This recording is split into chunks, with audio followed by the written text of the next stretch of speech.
Next is FEMA. FEMA is the Act, Foreign Exchange Management Act, which is replaced. इससे पहले foreign exchange फेरा था, फेरा को की जगह FEMA आ गया है। FEMA हमें बताता है कि फॉरेन करेंसी आप कैसे खरीद बेच सकते हैं, कुछ भी अगर आप करना चाहते हैं तो FEMA को पता है कौन सुपरवाइज करता है?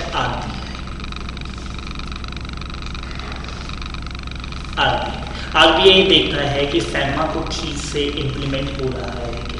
जैसे कई बार अगर आप आउटसाइड इंडिया घूमने जाएंगे ना, तो आप से अगर कोई पूछे कि हम कितनी करेंसी कैरी कर सकते हैं, ठीक है, बड़े लोग ऐसे गेस लगाते रहते हैं, ठीक है। Ultimately you have to refer the FEMA। आपको FEMA खोल के देखना चाहिए कि FEMA में क्या लिखा है कि आप कितनी करेंसी कैरी अपने साथ कर सकते हैं। Next is FICCI। इसकी भी सिर्फ फुल फॉर्म पढ़नी है। It is an association, federation है of the Indian chamber of commerce and industry, ठीक है। पेपर पॉइंट ऑफ व्यू से इंपॉर्टेंट है जी, फुल फॉर्म इसकी आ सकती है, that is federation of Indian chamber of commerce and industry. It is representative of Indian industry, ठीक है।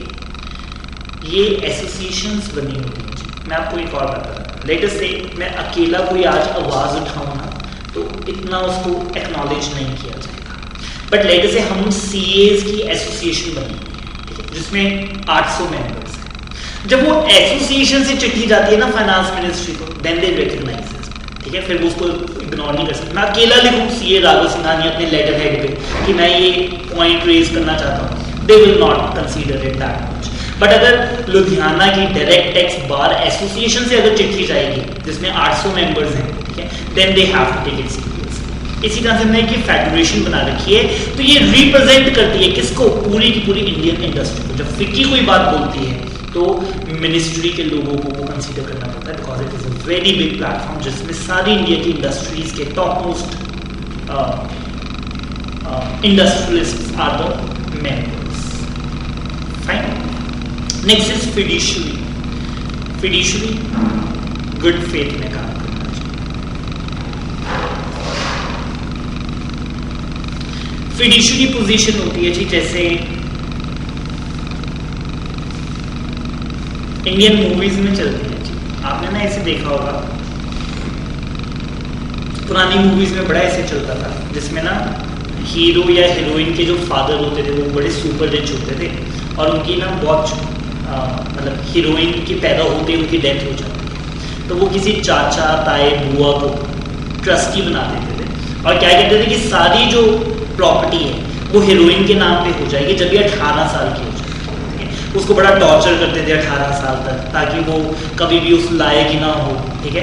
जब वो 18 साल की हो भी तो कहीं कि ये तो बेवकूफ़ है, पागल है, तो संभाल नहीं सकते प्रॉपर्टी इस तरह से। तो वो जो उसके चाचा जी हैं, ठीक है, वो फिड्यूशियरी रिलेशनशिप में, वो सिर्फ गुड फेथ में काम करते हैं। आज वो सारा काम बिजनेस, फैक्ट्री, प्रॉपर्टी सबको संभाल रहे हैं, but not as an honour. वो ऑनर नहीं है, सिर्फ फिड्यूशियरी पोजीशन में है, गुड फेथ में काम करते हैं। So imposing the obligation of a trust. Fiduciary relationship imposes a legal as well as a moral relationship. ठीक है, fiduciary good faith में काम करना चाहिए। जैसे ना कॉन्ट्रैक्ट एक्ट में आता है, लेट अस से आप अपनी ना आप बाहर घूमने गए, तो आप अपने घर की ज्वेलरी मेरे पास रखवा दें कि घर लॉक रहेगा जी 10 दिन, सेफ नहीं है, ठीक है, तो फिर आप इसे संभाल के रखें। तो वो जो ज्वेलरी मेरे पास है वो एज एन ऑनर नहीं, वो एज अ फिड्यूशियरी। आप अपनी गाड़ी मेरे पास छोड़, तो वो कहते हैं जैसे आप अपनी गाड़ी का ध्यान रखेंगे ना, वैसे ही आप उनकी गाड़ी का ध्यान रखना, because you are in a fiduciary position. Are you good? Finding the court's decision on the issues of the fact. Finding होता है जी जब कोर्ट के सामने कुछ बात नई उभर के सामने आती है, दैट इज द फाइंडिंग, ठीक है। कोर्ट भी बहुत बार इंक्वायरीज करवाती है और उसमें जौन सी बात सामने आती है, that is we known as findings. FIP की फुल फॉर्म ये आपने याद रखनी है जी, that is the foreign investment promotion board. Foreign investment promotion board ये क्या करते हैं? FDI की पॉलिसी को अप्रूव करते हैं। FDI क्या है? Now that is the thing, ठीक है। Full form is correct, what is the meaning? जो हम इन्वेस्टमेंट बाहर की कंट्रीज में करते हैं, जैसे हमने वहाँ पे शॉप अपनी बना दी यस, ठीक है, it is a vice versa.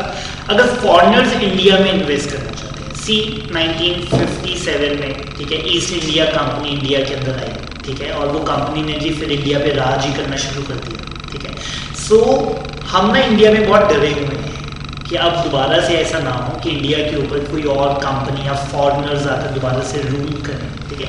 इसीलिए हमने बड़ा रिस्ट्रिक्ट किया हुआ है कि फॉरेनर्स जो हैं वो डायरेक्टली इंडिया की किसी भी कंपनी में पैसा नहीं लगा सकते। सो उनको हमने लिमिट किया हुआ है कि आप लेट से इंश्योरेंस सेक्टर में ज्यादा से ज्यादा 24% पैसा लगा सकते हैं, ठीक है, इससे ज्यादा।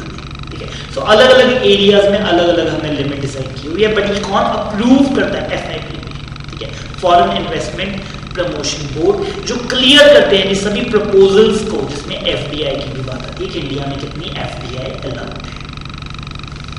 Fiscal is nothing else but the financial at the macro level, financial fiscal policy, तो वो कहते हैं use of the money by the government. तो फिस्कल को हमेशा आपने क्या वर्ड मन में सुनना है? फाइनेंशियल, कि फाइनेंशियल को ना शॉर्ट फॉर्म में फिस्कल बोल देते हैं। फिक्स्ड इंटरेस्ट रेट और floating interest rate. Interest rate पता है आपको, ठीक है, अगर आप किसी और का पैसा यूज करते हैं तो आपको उसे इंटरेस्ट पे करना है, ये बात क्लियर है, ठीक है। और इंडिया में जो इंटरेस्ट रेट्स रहते हैं ये कौन डिसाइड करता है? RBI, ठीक है। RBI बताता है कि जी देश में हमारे क्या इंटरेस्ट रेट चलेंगे, ठीक है, बिकॉज वो हमें रेपो रेट और रिवर्स रेपो रेट बताते हैं, ठीक है। ये भी अभी आएंगे जी रेपो रेट और reverse. RBI bank wise interest rate बताता है, बिकॉज हर एक बैंक के डिफरेंट होते हैं। नहीं, RBI सबके लिए एक बताता है, बैंक को वो थोड़ी सी रेंज दे देता है कि इसके बीच में आप रख सकते हैं, ठीक है। अब बैंक अपने कस्टमर्स और अपनी प्रॉफिटेबिलिटी के साथ, now then there is a competition, अगर आप बहुत ज्यादा रख लेंगे तो आपके पास कोई आएगा ही नहीं लोन लेने। हम कर रहे हैं जी फिक्स्ड इंटरेस्ट रेट और फ्लोटिंग इंटरेस्ट रेट। ध्यान से सुनिएगा, बड़ा इंटरेस्टिंग टॉपिक है आपकी नॉलेज पॉइंट ऑफ व्यू से। मैं बैंक के पास गया जी लोन, बैंक कहता है कौन सा लोन लेना है? Home loan, education loan, car loan, personal loan, factory के लिए टर्म लोन, कौन सा लोन लेना है? मैंने कहा जी होम लोन लेना है, मैं घर बना रहा हूं, ठीक है। 2 करोड़ रुपए का घर बनेगा जिसमें से 1 करोड़ रुपया मैं लगाऊंगा, 1 करोड़ रुपया मैंने बैंक से लेना। यहां तक आपको समझ में आता है? उन्होंने कहा कि जी कितनी देर में चुकाओगे? तो मैंने कहा आप 15 साल का, 15 ईयर्स का आपने कहा लोन कर। ये बात क्लियर है, ठीक है। बैंक ने मेरे से अगला क्वेश्चन पूछा कि सर फिक्स्ड लोगे कि फ्लोटिंग लोगे? फिक्स्ड इंटरेस्ट रेट या फ्लोटिंग, ठीक है। मैंने कहा सर थोड़ा सा ब्रीफ करो, दोनों में फर्क बताओ, ठीक है। कहते हैं कि सर RBI ना इंटरेस्ट रेट चेंज करता रहता है 2, 3, 4 महीने के बाद। आप न्यूज में भी आता है कि आज 15 बेसिस पॉइंट कम हो गए, इंटरेस्ट रेट ज्यादा हो गए, इस तरह से। अब ध्यान से सुनो, फ्लोटिंग में वो कहते हैं सर आपको जो सैंक्शन लेटर मिलेगी बैंक की तरफ से, जब लोन आपका सैंक्शन होगा तो आपको एक सैंक्शन लेटर मिलेगी, उस पर क्या लिखा रहेगा? Interest rate will be charge as RBI का जो भी रेपो रेट है, जो भी रेपो रेट है प्लस 3%। तो अगर रेपो रेट है 7% तो 3% ऐड करके आपको 10% देना चाहिए। अगर वो रेपो रेट कल RBI ने 8 कर दिया तो वो 3% होके 11 हो जाएगा, और अगर RBI ने कल उसे 7 से कम करके 5 कर दिया तो फिर 3% ऐड होकर आपको 8% इंटरेस्ट उसके पर पे करना, ठीक है। इसको हम बोलते हैं फ्लोटिंग। बैंक कहता है मुझे मेरा 3% चाहिए, ठीक है। RBI पीछे 7 बोले, 8 बोले, 5 बोले, 15 बोले, 2 बोले, 0 बोले, ठीक है। अगर RBI ने 0 भी कर दिया रेपो रेट तो 0 + 3 हम आपको 3% पे कर देंगे। फिक्स्ड में उन्होंने कहा सर 12% फ्लैट। अब पीछे से RBI का रेट क्या चल रहा है, you need not to worry, ठीक है। वो कम हो रहा है, वो ज्यादा हो रहा है, हमने जो आपको अमाउंट बता दी कि 12% ही आपसे लेंगे, ना कम ना ज्यादा, ठीक है। That is a fixed interest, ठीक है। हाउ मेनी ऑफ यू, मतलब आप किसको लेना चाहते हैं जी? Raise your hand. Fixed pay कौन लेना चाहता है जी? मतलब let us say if you are this person securing the loan for 15 years, ठीक है। सो आप फिक्स पे लेना पसंद करेंगे कि फ्लोटिंग? फ्लोटिंग। आप फ्लोटिंग। ठीक है जी, काफ़ी ऑप्टिमिस्टिक लोग हैं क्लास के अंदर, ठीक है। So the majority goes with the floating, ठीक है। इंडिया में आपकी नॉलेज के लिए बता रहा हूँ 99% लोग फ्लोटिंग पे होते हैं, ठीक है। सिर्फ 1% लोग, इससे पता लगता है कि इंडियंस कितने ऑप्टिमिस्टिक हैं, ठीक है। उनको लगता है कि इंटरेस्ट रेट्स कम है। And the hard fact is and the true fact is Modi government ने 2014 के बाद से इंटरेस्ट रेट्स ड्रास्टिकली कम हुए, which is a very good thing, which is a very good thing. जितना लोन सस्ता होगा उतने ज़्यादा लोग इंडस्ट्री के लिए, घर के लिए पैसा लेंगे, ज़्यादा पैसा मार्केट में आएगा तो फिर ज़्यादा पैसे खर्च होंगे, ज़्यादा खर्च होंगे तो डिमांड ज़्यादा होगी, ठीक है। और उससे हमारी GDP इंक्रीज होगी, जितने ज़्यादा पैसे हम खर्च करेंगे, fine. So it is a good thing. Interest rates कम होना is always appreciate, always appreciable, ठीक है। So Modi government has done a very good job in this field, ठीक है। So floating और fixed समझ में आ गया आपको, मैं जल्दी से आपके लिए read कर देता हूँ। Interest rate on the loan that is established in the beginning and does not change for the lifetime of the loan, ठीक है। और floating के अंदर वो कहता है कि जी in the contrast the floating interest rate will change with the market fluctuation, ठीक है। मैं एक और क्वेश्चन आपसे पूछना चाहता हूँ। फिक्स्ड में तो सर मैंने कहा कि सर मेरे को मेरी इंस्टॉलमेंट पता है कि हर महीने 25,000 चलता है, बट फ्लोटिंग में क्या मेरे को मेरी पर मंथ इंस्टॉलमेंट पता होगी? वो अमाउंट 25,000 से कम भी हो सकती है, वो 25,000 से ज्यादा भी हो सकती है। Yes sir.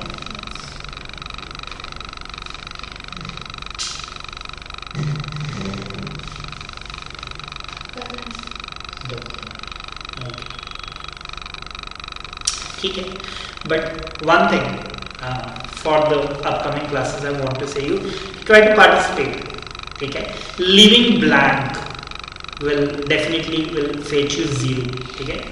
either you say yes or no, ठीक है। there is a probability शायद आपकी, ठीक है, for the paper point of view, ठीक है। so take the chances, obviously you don't know, that's why you are sitting in the classroom. Instalment की amount कभी भी चेंज नहीं होगी, be it fixed be it floating, instalment हमेशा 25,000 की ही जाएगी, ठीक है। बट आप कहेंगे सर इसमें तो इंटरेस्ट रेट फ्लक्चुएटिंग है, कभी इंटरेस्ट ज्यादा है कभी कम है, जिसकी वजह से आपकी नंबर ऑफ इंस्टॉलमेंट्स कम ज्यादा हो जाती है। अगर इंटरेस्ट रेट कम हो गई, मैंने लोन लिया था 11 पे, इंटरेस्ट रेट रह गए 9, ठीक है, मेरे 15 साल की जमा वो 14 साल में खत्म हो जाए। 14 साल के बाद वो आके क्या कहेगा कि सर आपका लोन अब खत्म हो गया, आप एनओसी ले जाओ, ठीक है। अकम्बरेंस हम हटा दें, आपकी प्रॉपर्टी जो हमारे पास गिरवी पड़ी थी आप वो वापस ले जाओ, ठीक है, 14 ईयर्स बाद। अगर इंटरेस्ट रेट बढ़ गए तो 15 साल के बाद जब मैं गया, वो कह रहा सर अभी 6 महीने और देना पड़ेगा। मैंने कहा क्यों? कहता है सर ब्याज बढ़ गया था मुझे, ठीक है, बट इंस्टॉलमेंट आपकी 25,000। फाइन, आपको मैं सिर्फ बताना चाहता था कि इंटरेस्ट रेट जो कम ज्यादा होंगे वो इंस्टॉलमेंट में कैसे एडजस्ट किए जाते। सर पर फॉर लेमैन बहुत फ्लक्चुएटिंग हो जाएगा, कभी टाइम पीरियड कम हो रहा है, कभी टाइम पीरियड ज्यादा हो रहा है, तो क्यों 99% पीपल फ्लोटिंग यूज करते हैं? Because they are optimistic that the interest rate or the repo rates will decrease, ठीक है। मैं एज अ फाइनेंशियल एडवाइजर मैं क्या कहता हूँ कि अगर आप लॉन्ग टर्म ले रहे हैं ना तो हमेशा फ्लोटिंग लेना चाहिए, ठीक है। अगर आपका जो टेन्योर है वो 5 साल से ज़्यादा है, 5 साल 8 10 20 साल का है, तो आपको हमेशा फ्लक्चुएटिंग लेना चाहिए, फिक्स कमिटमेंट नहीं करनी चाहिए। Then it is a trap, ठीक है। फिर तो आप फंस गए, फ्यूचर में बैंक को शायद 5% ही देना पड़े, वो आपसे चार्ज 12 करे जा रहे हैं, ठीक है।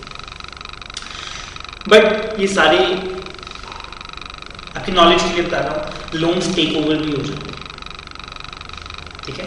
मतलब SBI में मैंने फिक्स करवा लिया, आज मेरे को येस बैंक कहता है कि सर आप मेरे से फ्लोटिंग लो 8%, तो वो लोन कैसे टेक ओवर होता है? वो 1 करोड़ रुपया जो अभी आउटस्टैंडिंग है वो जाके SBI को पे कर देगा, SBI से कागज अपने पास ले, तो मेरा जो लोन है वो SBI से शिफ्ट हो गया किसके अंदर? येस बैंक के अंदर, क्योंकि येस बैंक ने उस पर्टिकुलर लोन को टेक ओवर कर। Forward contract and the futures, पता है फ्यूचर्स के बारे में? एफ एंड ओ सुना है कभी? स्टॉक मार्केट के अंदर future and options,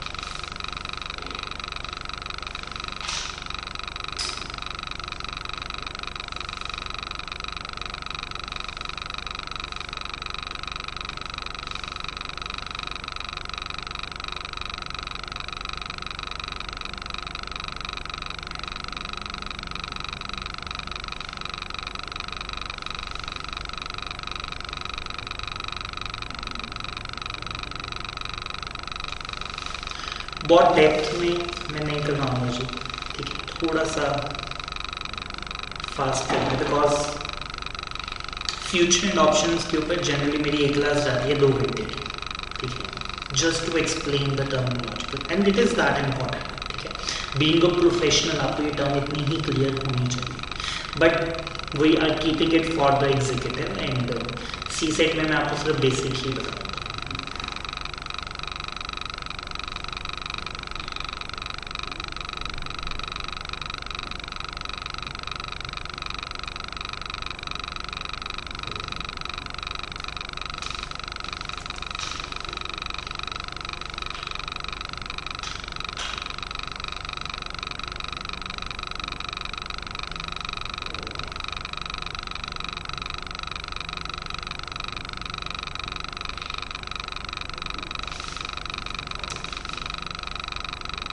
Yes.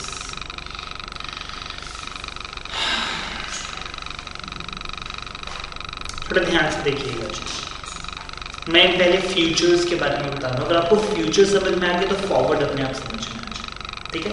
They are more less the same, ठीक है। फ्यूचर क्या है? एक कॉन्ट्रैक्ट है, ठीक है, किसके बीच में? बिकॉज ये आपके नोट्स में नहीं है, ठीक है, try to stay on the board. एक है जी मिस्टर जय और एक है गब्बर, ठीक है। जय और वीरू को नहीं लेकर आए, नहीं तो उनमें लड़ाई हो जाती है, ठीक है। सो जय और गब्बर को हम लेकर आए हैं। Jai is the willing buyer and Gabbar is the seller, ठीक है। ये दोनों एक कॉन्ट्रैक्ट एंटर कर रहे हैं, कब? एक ठीक है, 1 जनवरी को, जिसमें इन्होंने कॉन्ट्रैक्ट में क्या लिखा कि 500 शेयर्स मैं खरीदूंगा और 500 शेयर आप बेचोगे, ठीक है। 250 रुपए की, किसकी? रिलायंस इंडस्ट्रीज के। कौन सी डेट को? दिस इज इंपॉर्टेंट, आज नहीं 30 तारीख को, आज नहीं 30 तारीख को, ठीक है। अब 30 तारीख को क्या प्राइस होगा ये नहीं पता, ठीक है। वो शेयर लेने से आज 250 रुपए का है और आज हम दोनों ने एक कॉन्ट्रैक्ट कर लिया कि मैं इस महीने की 30 तारीख को आऊंगा और यही शेयर 500 शेयर आप मेरे को 250 रुपए देंगे। यहां तक आपको क्लियर हो? अब 30 तारीख को ये शेयर या फिर तो 250 से कम का होगा, 200 रुपए का, ठीक है। अज्यूम कर रहा हूं कोई भी फिगर जो 250 से कम की है, या फिर ये पूरा 250 का ही होगा, जिसके चांसेस बहुत कम है कि 30 दिन के बाद ये 250 का होगा, बट हो सकता है, ठीक है। या फिर ये 250 से ज्यादा का होगा, उसमें भी एक फिगर लेते हैं, लेटे से 300 रुपए का होगा, ठीक है। अगर तो ये हो गया 300 रुपए का तो जय को फाइन, उसको 300 रुपए वाली चीज 250 में मिल गई, ठीक है। बट अगर ये हुआ 200 रुपए का तो फिर गब्बर को फाइन, उसकी 200 रुपए वाली चीज 250 में बिक गई, क्योंकि इनका कॉन्ट्रैक्ट तो हो चुका, कॉन्ट्रैक्ट नहीं हिल सकता, आखिरी दिन प्राइस जो मर्जी है, ठीक है। इट इज प्योरली स्पेकुलेशन, ये सट्टा है, ठीक है। जय की गट फीलिंग है, यू नो, एक मैच चल रहा है, लेट से कोहली खड़ा है और 10 बॉलों में 18 रन चल रहे हैं, एक बंदा कहता है कि जी हारेगी, ठीक है, मैं कहता हूं जी जीते, मेरा शर्त लगा, ठीक है, गट फील है, किसी को नहीं पता क्या होगा। अब शेयर का प्राइस 30 तारीख को क्या होगा ना जय को पता ना गब्बर को पता, दोनों की गट फील है। जय को लगता है 250 से ऊपर जाएगा, गब्बर को लगता है 250 से नीचे जाएगा। जय ने कहा कि जी मैं 250 पे खरीदने को तैयार हूं, क्योंकि मेरे को पता है 30 तारीख को इसका प्राइस 250 से ऊपर होगा, ठीक है, और जितना भी ऊपर होगा मेरे को तो वो सस्ते में मिल रहा होगा 250 में, ठीक है। So they entered into a contract in which Jay is bullish and Gabbar is bearish for this, ठीक है। अगर दोनों बुलिश होंगे फिर कॉन्ट्रैक्ट होगा ही नहीं, दोनों कहते हैं कि जी मैं 30 तारीख को खरीदना चाहता हूं, कहता है मैं भी खरीदना चाहता हूं। एक सेलर भी तो चाहिए ना आपको शर्त लगाने के लिए। अगर दोनों बोल रहे हैं इंडिया जीतेगी, फिर शर्त कैसे लगेगी? एक को तो बोलना पड़ेगा ना कि इंडिया हारेगी। Are we getting it? इसके अंदर जो मेन चीज है वो ये है कि इन्होंने क्या कहा कि इस सेटल कब होगा ऑन अ फ्यूचर डेट, ठीक है, after a month, that is the future contract. ये बात क्लियर है आपको? इसमें कोई प्रॉब्लम है तो बताइए। सर लाइन्स होते हैं ना कि स्टॉक मार्केट डूब गई, तो इसका मतलब क्या होता है? बायर को फायदा हुआ है कि सेलर को फायदा हुआ है? सी स्टॉक मार्केट जब हम बोलते हैं क्रैश हुई है, ठीक है, तो उसका तो ये मतलब होता है कि majority of the shares are going down, majority of the share, let us say India के अंदर हमारे पास 50,000 शेयर स्टॉक एक्सचेंज में लिस्टेड है, ठीक है। उनमें से मेजॉरिटी शेयर, लेट अस से आज एक शेयर 100 रुपये का है, ठीक है, तो वो 80 पे आ गया, 70 पे आ गया, 50 पे आ गया, 20 पे आ गया। तो अगर वो शेयर मैंने 100 का खरीदा था और आज वो 20 रुपये का है तो मेरा तो पैसा डूब गया, ठीक है। इसलिए हम बोलते हैं कि स्टॉक मार्केट क्रैश, ठीक है। उसमें फायदा किसको हुआ होगा? ऑब्वियसली सेलर को, क्योंकि बायर को मैं हमेशा कैसे बोलता हूँ, buyer is bullish, buyer is bullish. मैं हमेशा वो चीज़ खरीदता हूँ जो बुलिश है। प्रॉपर्टी लेने जाता हूँ, कहते हैं यहाँ पे रेट बढ़ेंगे, ये प्रॉपर्टी, ठीक है। टीवी में न्यूज आता है कि कल सुबह से पेट्रोल के रेट 5 रुपये बढ़ने वाले हैं, लाइनें लग जाती है। They are all buying because buyer is bullish, उसको पता है ये चीज़ महंगी होने वाली है, ठीक है। सेल के अंदर हम खरीद रहे होते हैं क्योंकि हमें पता है कि ये चीज़ महंगी है, सेल जब हटेगी ये महंगी हो जाएगी, ठीक है। Buyer is bullish, buyer is bullish, buyer को हमेशा लगता है चीज़ ऊपर की तरफ जाएगी, जबकि सेलर को लगता है चीज़ नीचे की तरफ। Fine, are we getting it?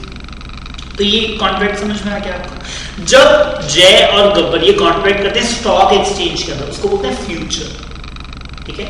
और जब ये कॉन्ट्रैक्ट करेंगे of the market, of the market मतलब स्टॉक एक्सचेंज में नहीं, घर बैठे बैठे, लाइक ऐसे आमने सामने ये दोनों बैठे हुए थे, दोनों अच्छे बिजनेसमैन हैं और इन्होंने कॉन्ट्रैक्ट कर लिया, क्या इनके बीच में स्टॉक एक्सचेंज है? Answer is no.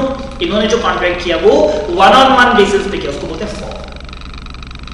But forward भी बिल्कुल सेम ही है, फॉरवर्ड भी बिल्कुल सेम ही है, जिसमें specified share at specified price on a specified future date, ये कॉन्ट्रैक्ट करते हैं, ठीक है। फ्यूचर एंड फॉरवर्ड को मैं कैसे समझाता हूँ कि ये हिंदी मूवीज के राम और श्याम, ठीक है, ये कुंभ के मेले में जाते हैं और बिछड़ जाते हैं, ठीक है। एक गांव में रह जाता है, दैट इज अ फॉरवर्ड, और जो शहर में आ जाता है दैट इज अ फ्यूचर। तो फ्यूचर जो है बड़ा फैंसी सा है, स्टॉक एक्सचेंज के अंदर होता है, ठीक है। प्रॉपर रूल्स रेगुलेशन इसके ऊपर लगते हैं, इसके बड़े लॉ में। फॉरवर्ड जो है वो थोड़ा देहाती टाइप का है, ठीक है। इस पर कोई रूल्स नहीं है, आप और मैं बैठे हैं, हम जैसे मर्जी कर सकते हैं, ठीक है।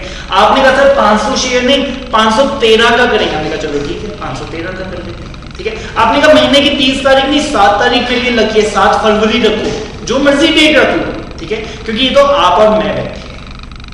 लेकिन फ्यूचर में it is as per the rules and regulation made by the stock exchange. Stock exchange ने बोला महीने की लास्ट डेट को ही होगा तो फिर लास्ट डेट को ही होगा। उन्होंने कहा 500 के शेयर या 500 के मल्टीपल्स में होगा, 500, 1000, 1500, 2000 ऐसे कर लो, तो फिर उसी से होगा। फिर आप वहां पे 513 शेयर नहीं रख सकते, ठीक है। बट फ्यूचर जो है दैट इज कस्टमाइजेबल, जैसे मर्जी वो टेलर मेड आप करवा लीजिए। फाइन, आइए। बाय पोजीशन क्रिएट करने को बोलते हैं स्टॉक एक्सचेंज में लॉन्ग करना, सेल करने को बोलते हैं शॉर्ट करना, ठीक है। तो जैसे मैं अपने ब्रोकर को कॉल करता हूँ तो मैं उसको बोलता हूँ सर रिलायंस के 100 शेयर लॉन्ग कर, वो बाई की उधर डाल देता है, ठीक है। और मैं कहता हूँ शॉर्ट कर दो तो वो उधर सेल की पोजीशन क्रिएट कर देता है, ठीक है। Just some other words, terminologies. आइए यहाँ से पढ़ते हैं, पहले फ्यूचर पढ़ा देता हूँ जी आपको। The purchase of the commodity, currency और द फाइनेंशियल इंस्ट्रूमेंट, किसी भी चीज के ऊपर आप ये कर सकते थे। जैसे इन्होंने रिलायंस के शेयर पे किए, क्या हम ये गोल्ड पे कर सकते थे? किसी को लगता है गोल्ड 50,000 से ऊपर जाएगा, किसी को लगता है नीचे जाएगा, तो उन्होंने जो सौदा किया वो गोल्ड के ऊपर कर दिया, ठीक है। So in that case it may be on the commodities, it may be on the currency. Dollar के प्राइस पे भी लोग कर सकते हैं कि आज डॉलर लेटे से 72 रुपीज का, एक को लगता है कि सीजन के बाद ऊपर जाएगा, एक को लगता है नीचे जाएगा। या किसी भी financial instrument, share, bond, debenture पे आप कर सकते हैं for the delivery at a future time. ये लाइन आप कट कर दो प्लीज, ठीक है। मैं इसको नहीं एक्सप्लेन करना चाहता, it will cost me another 10 to 15 minutes and it is not relevant here कि ये बायर को possible rises in the future के अगेंस्ट प्रोटेक्ट करता है। फॉरवर्ड पढ़ते हैं। A contract where the party agrees to deliver at a specified future time the certain amount of the specified securities at a specified rate. Same बात future वाली होगी। The future हमेशा stock exchange या recognise market, commodity exchange या foreign exchange में deal किए जाते हैं। बट अगर आप स्टॉक एक्सचेंज से बाहर आकर कोई कॉन्ट्रैक्ट करते हैं उसको हम बोलते हैं फॉरवर्ड कॉन्ट्रैक्ट। फॉरवर्ड को बोलते हैं OTC. OTC is over the counter, जिसमें हम आमने सामने बैठ के करते हैं, हमारे बीच में स्टॉक एक्सचेंज नहीं, तो उसको बोलते हैं OTC product. OTC is over the counter, जिसमें दो पार्टीज आमने सामने। गैप सिर्फ फुल फॉर्म आपको पता होनी चाहिए, generally accepted accounting principles. GDRs, global depository receipts, सिर्फ फुल फॉर्म आपने करनी है। GDRs का ना ADR फर्स्ट 5 पेजेस में कवर होगा, तो मैं वहां पर आपको जब ADR समझाऊंगा आपको GDR भी समझ में आ जाएगा। गारंटी का आप समझते हैं, ठीक है, जिसके अंदर एक प्रिंसिपल डेटर होता है, जिसमें हम क्या कहते हैं, जैसे मैं बैंक में लोन लेने गया, ठीक है, कार लोन लेने गया, अभी मैं कुछ कमाता नहीं था ज़्यादा, ठीक है, तो उन्होंने कहा अपने फादर से गारंटी दिलवा, तो मेरे फादर ने जब मेरी गारंटी डाल दी कि अगर कल ये लोन मैं ना चुका पाया तो वो पे करेंगे, दैट इज द गारंटी।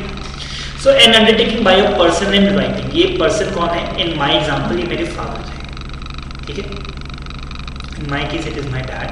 सो वो कहते हैं in writing to be answerable for the deeds of another, the liability of the guarantor और the surety is secondary. Loan के लिए बैंकर सबसे पहले मेरे पास, प्राइमरी रिस्पॉन्सिबिलिटी किसकी है, मेरी है।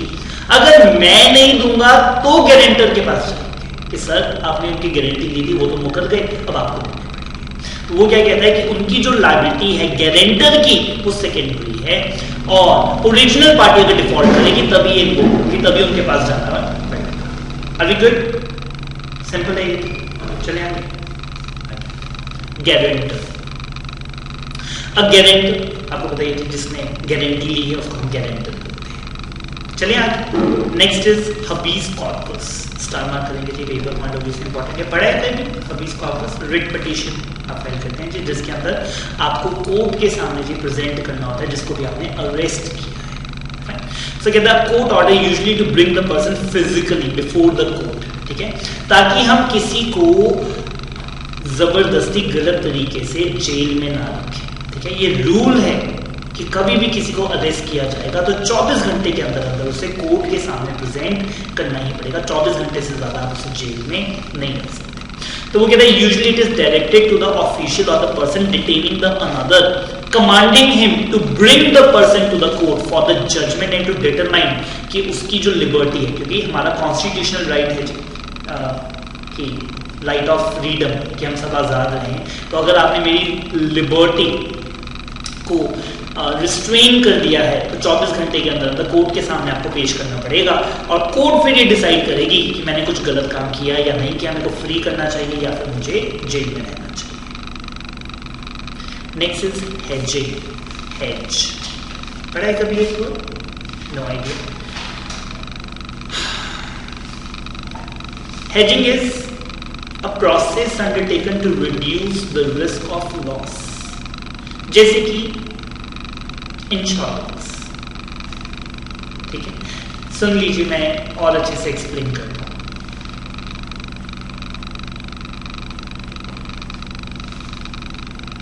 मैंने गाड़ी ली थी ब्रांड न्यू 10 लाख रुपए की, ठीक है।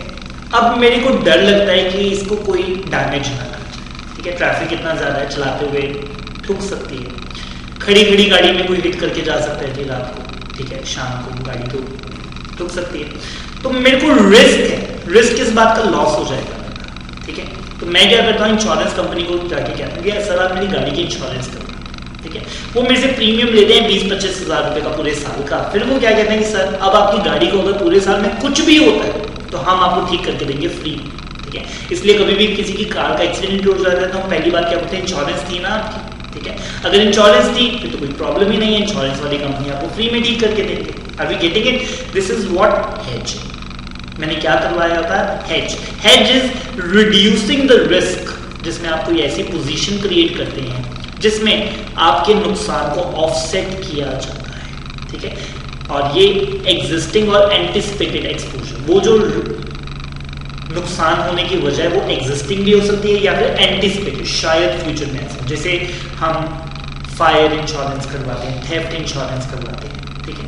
सो इस तरह से थोड़ा सा इंश्योरेंस का क्राइटेरिया समझाना, वो हर साल देते हैं और फिर जब मतलब लग जाए कार ठीक हो उसके बाद भी देते रहते हैं पूरी लाइफ? एक साल ही देना होता है प्रीमियम? नहीं, 1 साल की इंश्योरेंस होती है, 1 साल प्रीमियम देना होता है, ठीक है। फिर 1 साल के बाद इंश्योरेंस खत्म हो जाती है, फिर दोबारा से प्रीमियम देना, ठीक है। बट 1 साल में जनरली, ठीक है, सबकी अलग अलग पॉलिसी होती है।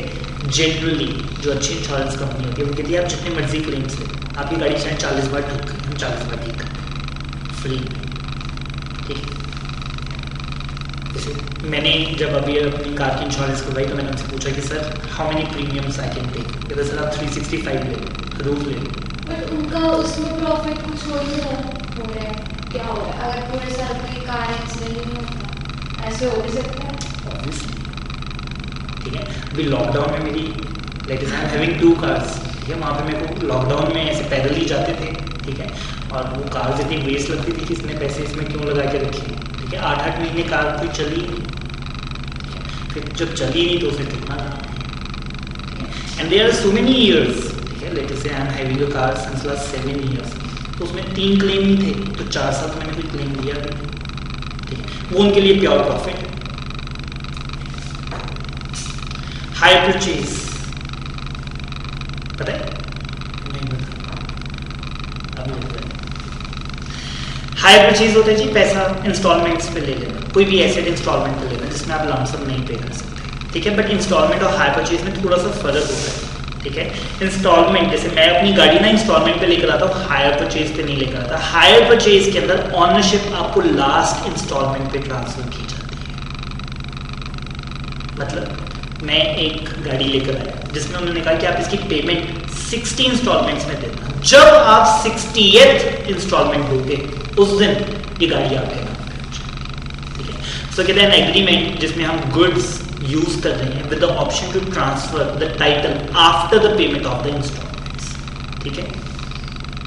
लेकिन मेरे पास जो गाड़ी है जिसके ऊपर बैंक लोन चल रहा है या होम लोन जिसकी किस्त जाती है, अब आप कहेंगे सर क्या वो हायर परचेज है? जी नहीं, वो हायर परचेज नहीं, वो इंस्टॉलमेंट सिस्टम है, मतलब उसमें गाड़ी पहले दिन मेरे नाम पे आ जाती है, उस पर अकम्बरेंस क्रिएट की बैंक की, बैंक का चार्ज है जिसके ऊपर, जब तक बैंक के लोन का पैसा पूरा नहीं हो जाता मैं इस गाड़ी को डिस्पोज ऑफ नहीं कर सकता, बेच नहीं सकता, ठीक है। बट हायर परचेज में ऑनरशिप मेरे पास नहीं आती, ऑनरशिप सेलर के पास ही रहती है till the time of last instalment. Holding company और सब्सिडरी कंपनी पता है आपको, एक कंपनी जब दूसरी कंपनी को कंट्रोल करती है, ठीक है, तो जो कंपनी कंट्रोल कर रही है उसको बोलते हैं होल्डिंग कंपनी, और जिसको कंट्रोल कर रही है उसको बोलते हैं सब्सिडरी कंपनी, ठीक है। सो जनरली होल्डिंग कंपनी के पास सब्सिडरी कंपनी में 50% से ज्यादा के शेयर होते हैं, 51% शेयर होते हैं, ठीक है, तो तभी वो उसको कंट्रोल कर सकते हैं, because 1 share is equal to 1 vote, तो अगर मोर देन हाफ वोट्स मेरे पास हैं तो जो मैं चाहूंगा फिर वही होगा जी उसी कंपनी में, क्योंकि मेजॉरिटी शेयर होल्डर में है, ठीक है। So when one company holds the more than half, ठीक है, कईयों के पास 60 भी होते हैं, कईयों के पास 80 भी होते हैं, कईयों के पास 100% शेयर होते हैं, ठीक है। सो वो सारी होल्डिंग कंपनीज मानी जाती हैं, सब्सिडरीज जिनके अंदर उनके शेयर रहते हैं। Next is IAS, international accounting standards. इससे पहले गैप आया था, जनरली एक्सेप्टेड अकाउंटिंग प्रिंसिपल्स, ये एक है इंडेएस, इंडियन अकाउंटिंग स्टैंडर्ड्स, लेकिन ये इंडेएस नहीं, ये क्या है आईएएस, इसको हम क्या बोलते हैं इंटरनेशनल अकाउंटिंग स्टैंडर्ड्स, फाइन। इसके बारे में भी थोड़ा सा बताऊं आपको, एक आईएफआरएस भी है, इंटरनेशनल फाइनेंशियल रिपोर्टिंग स्टैंडर्ड्स, ठीक है। आजकल ना वी आर गोइंग ग्लोबल, ठीक है, और बहुत वेल्दी लोग जो हैं वो सिर्फ इंडिया की स्टॉक मार्केट में पैसा नहीं लगाते, ठीक है, उनके पास फेसबुक के भी शेयर हैं, उनके पास गूगल के भी शेयर, उनके पास कोका कोला के भी हैं, पेप्सिको के भी हैं, सो वो सिर्फ इंडिया में पैसा नहीं लगाते, क्यों? उनको लगता है कि कल इंडिया डूब जाए। इंडिया कैसे डूब जाएगा? लेट से इंडिया ने चाइना से पंगा लिया, चाइना ने अटैक किया, इंडिया खत्म हो गया, ठीक है। सो इन दैट केस तो वो कहते हैं कि जी फिर तो मेरा सारा पैसा भी डूब जाएगा, मैंने इतने 1000 करोड़ रुपए इकट्ठा किया, why to invest only in India, ठीक है, मैं यूएस में भी इन्वेस्ट करता हूँ, यूके की कंपनीज में भी इन्वेस्ट करता हूँ। सो अब जब मैं पेप्सिको की बैलेंस शीट पढ़ने लगा मेरे को समझ ही नहीं आती, मैंने कहा मैं तो सीए हूँ बट फिर भी मेरे को समझ नहीं आती, ठीक है। हर एक देश की बैलेंस शीट का अलग क्राइटेरिया, तो हमने कहा कि सर आप इंटरनेशनल अकाउंटिंग स्टैंडर्ड जो बड़ी कंपनीज है ना, इंडिया की भी जो बड़ी कंपनीज है, टॉप 1000 कंपनीज है, वो अपने अकाउंट्स इंडिया के अकाउंटिंग स्टैंडर्ड के हिसाब से भी बनाते हैं, इंटरनेशनल अकाउंटिंग स्टैंडर्ड के हिसाब से बनाते हैं, ठीक है। अब मेरे को क्या होगा, मेरे को सभी देशों के अकाउंटिंग स्टैंडर्ड पढ़ने की जरूरत नहीं है, अब मैं सिर्फ क्या पढ़ूंगा, इंटरनेशनल अकाउंटिंग स्टैंडर्ड पढ़ूंगा, मैं वर्ल्ड की सभी कंपनीज की बैलेंस शीट पढ़ सकता हूं, ठीक है, चाहे वो पाकिस्तान की हो, चाहे वो नेपाल की हो, चाहे वो बांग्लादेश की हो, चाहे वो किसी भी देश की, मैं अपने उसको पढ़ सकता हूँ, क्योंकि उसने इंटरनेशनल अकाउंटिंग स्टैंडर्ड बना कर दिया अपनी बैलेंस शीट बनाई। आईएमएफ फुल फॉर्म में पढ़नी है, सिर्फ international monetary fund. Indemnify, indemnity पढ़ा है कभी? Indemnity bond.